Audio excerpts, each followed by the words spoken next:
ரிவெஞ்ச்னா இப்படி தாங்க இருக்கணுன்ற அளவுக்கு ரிவெஞ்ச் கொடுத்துருக்காரு டிஎம்கேக்கும் நம்ம இளைய தளபதி விஜய். நம்ம அறிவு திருவிழா நடத்தி 4 நாளுக்கு அப்புறம் தான் அவங்களுக்கு தெரிஞ்சிருக்கு இப்படி ஒரு விழா நடக்குதுன்னு. என்ன கேட்கறாங்க, எப்படி நீங்க அறிவு திருவிழா நடத்தலாம், யாரை கேட்டு நடத்துனீங்க, எதுக்காக நடத்துனீங்க, அறிவு இருக்கிறவன் திருவிழா நடத்துறான், அதுவும் அறிவு திருவிழால அவங்கள விமர்சிச்சு பேசிட்டோன்னு கோபம் வேற.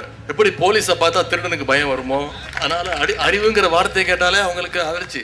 நமக்கு இந்த அரசியல் புரிதல்லாம் இல்ல, அது இல்ல, இது இல்ல. அப்புறம் நான் கேட்கிறேன், மக்கள் எல்லாரும் உங்களுக்கு தற்குறிகளா? அதே மக்களோட ஓட்டு வாங்க போற நாம தற்குறிகள்னா, அப்ப இவ்வளவு நாள் அதே மக்கள் கிட்ட இருந்தானே நீங்க ஓட்டு வாங்கிட்டு இருந்தீங்க. அப்ப நீங்க அந்த மக்களுக்கு நீங்க காட்டுற மரியாதையும் நன்றியும் இதுதானா? ஒண்ணு மட்டும் சொல்றேன், எழுதி வச்சுக்கோங்க. இந்த தற்குறின்னு சொல்றீங்கல்ல, இந்த தற்குறிகள்லாம் ஒன்னா சேர்ந்துதான் வாழ்நாள் பூரா விடையை கண்டுபிடிக்காத முடியாத அளவுக்கு உங்க அரசியலே ஒரு கேள்விக்குறியாக்க போறாங்க.